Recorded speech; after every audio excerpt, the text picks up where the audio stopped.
for most people, most cook, breakfast is just a back burner for every chef. But we had to do what we had to do for our family. So Break of Dawn was the concept that came up within 2 months when I quit the Ritz-Carlton. And Break of Dawn actually have two meanings. The first meaning is obvious because Break of Dawn, you wake up early in the morning, that's your first meal. But most people don't understand Break of Dawn meaning a brand new day, a brand new life. Every morning at Break of Dawn is a brand new day. So it's a brand new day for us, for our family. We're taking something, we're gonna tackle that new journey. All the native have lived here way before us, and that's what they survive on is native plant, native herb and vegetable. And I love everything about nature, gardening and all that. You walk through the bushes, it brushes upon you, and you smell things and you feel things, and you say, man, this smell very familiar to what you use in the kitchen.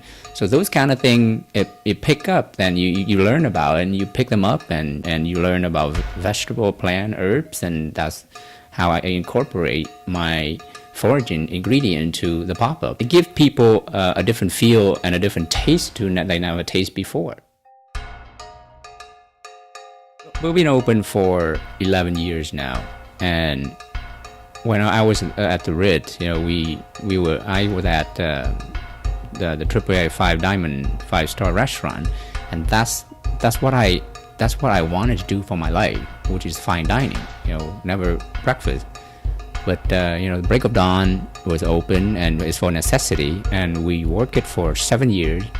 But the back of my mind is always that itch for fine dining, that itch for creativity. And with breakfast, Break of Dawn is awesome. When you look at the menu, it's so eclectic. It just ranges from everywhere. It take idea from all over the world, and we put it on the menu with my personality on it. But still, it's so limited to what you can do, because at the end of the day, people are a creature of habit. They come with the same shit and eating the same thing all over again, and your creativity is tying down. You think about creative food expression. So it's an outlet that's been stored in my head, my heart for so long, and needs to be explored. It needs to be explored, and it needs to be seen. So that's how, one of those things that it gotta be getting out. But the thing about that pop-up is that I have never invite anybody into the pop-up without knowing who they are. But then once they know about it, they ask about it, and I say, okay, I really don't know who you are. I have to know who you are first before you get on the pop-up. Because you have to understand, what B.O.D is all about. B.O.D is the alter ego of Break of Dawn. First, you have to understand what Break of Dawn is all about, how it was born, how it was, been around for 7 years. A lot of people come in and say, "Oh, I heard it's great. Your pop-up is great." Blah blah blah blah. It's just mumbo jumbo to me, because you're just curious. You just want to be the in thing. You say, "Oh, I want to be there because it's popular." Say no. I'm not gonna let you in because of you want to be in. You have to understand what we do. Your first concept, you have to understand Break of Dawn first before you can get in B.O.D. And it's not like an arrogant thing to say, but it's a well-structured, family-friend environment.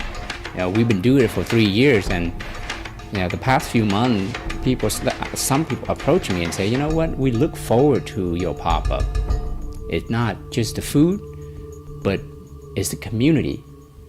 It's the friendship that the BoD Pop-Up built for us, and people look forward to it. And every other month, they plan their dining experience. They plan their money, because it ain't cheap, but they plan the meal around our pop-up, so they could come and say, "Hey, we meet again, a month and a half." So it become a community. You can call it cult-like, but it's not meant to be a cult. But you see, like chef, you see cook, you see restaurateur, and you see quote-unquote foodie that come together.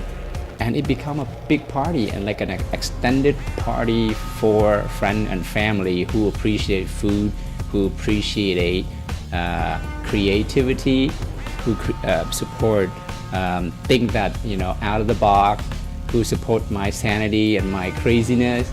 And that is Break of Dawn hashtag BoD Pop-Up is all about. One of my friend is a sushi chef. I appreciate his technique and his skill a lot. His restaurant closed down, so he approached me. Then I said, you know what? I already know what you want. Okay, I see it in your eyes. I know what you want to do, but under one condition, that it's gonna be in my condition that you can't do traditional sushi, because there's nothing wrong with that, but it's dime a dozen, it's everywhere. You need to modernize it. You need to put a little twist on it, put some thought into what sushi is, what Californian clean, inventive fish look like. So that's how it came about in the month of April, I believe 2015. And we did that for a whole month. We did every weekend, Friday and Saturday. We did 2 turns. We did 10 guests per turn, and sometimes 12, because we got 2 seating inside the kitchen. It was, I guess we call that the VIP kitchen next to the oven. And we did it for a whole month, and it just blew up instantly. And we sold out every single one of them, and it was awesome. I mean, like, that's something new. We never seen it before. There's none exists in Orange County or anywhere in LA that and I can see of. So that how it came about, and we haven't stopped since. My wife was hesitant because of doing it, because she's a nice person. When I approach her and talk to her about what we're gonna do, she said, yeah, well, you're gonna help him, and might as well, he's a good guy. And she loves sushi, she loved him, she loved so she said, okay, let's just help him out. I mean, we actually lost money doing it. She came one of the dinner and she saw it, and she was like blown away. I mean, that's the first time she saw, I guess, the joy in me on the line, just cooking for 10 people, 12 people. And she had the chance to eat it. She came to visit me probably twice in the hotel, but she never really liked that environment, that culture, that whole culture. Yes, sir, everything you want, yes, like it's all bullshit for her. So she never really understand it, and she would never appreciate it. So she never really see what I do and put it out like $100 worth of menu. So finally she got to see at the pop-up, the original raw pop-up. She say, damn, like, this motherfucker's good, right? That's good. So I guess she finally see that, okay, that's what I'm capable of. And she saw the life in me, that the expression of what I'm capable of, and she loved it. But Sweet 16 that's the perfect number, because when we average it out, you're looking at 15 minutes for each course, plating and eating. So that's how you average it out. For 16 courses, you're looking at about 2.5 hours. I mean, 2.5 hours is a perfect timing to dine and to drink and to party, okay? And walk out of the night, 3 hour max. So my first what you call the first few courses is the toughest, because it's always tough. The first 3 courses, you got to get into the groove. And once you pass the 3rd course, everything is smooth, because in my head is compartmentalize every single course, every single corner in my head. It's just like visually in my head, and I can see picture in the air. So what's next? And I have my guy, my Sue, Carlos. He's always remind me, what's next. Then I'm working 1 course right now, but my head is already going to 2nd, 3rd course, what I have to do. So it's only the first 2-3 courses that's tough, the toughest. After that, everything is just smooth. Orange County was known to be the place for orange. Well, it used to be, but not a lot anymore. So citrus, that theme is pretty easy because I love acidity. When I cook my food, I only live by the 3 rule: the salt, pepper, and acid. You got the salt, the pepper. That's the most important 2 ingredients. Then you get the acidity. The acidity will bring out the flavor of what it is and balance out the flavor of what it is. So when you choose citrus, there's so many different kinds of citrus out there. So what can you get? Pick up a citrus, all right? The first thing you do of any ingredient, you pick it and you feel it and you touch it and you squeeze it and you smell it. That's your first thing. What does it smell like? The different citrus smell differently, right? And from there, you feel the zest, you grate the zest, and you taste the zest. And what does it taste like? You eat the pulp and you squeeze the juice and you see the level of the acidity. And different level of acidity paired differently with certain kind of protein and certain kind of vegetable. Like for example, we have the American Wagyu on the menu, which is pretty fatty, for a piece of steak, So how do you balance out that fattiness? Pretty easy, because the acidity will cut through that fatness, or else you just eat like chunk of fat. Your taste bud, your mouth feel boring afterward, and it get monotonous, right? So you got to pick a relatively sour citrus, like the blood orange, that give more acidic compared to the Valencia, and that's how you balance it out. You could juice it, you reduce it down, and make more like a little gastric to it, like a sweet and sour, so cut through that fattiness of the piece of meat. You pick it and you eat and live for a month and a half, and that's how I do it.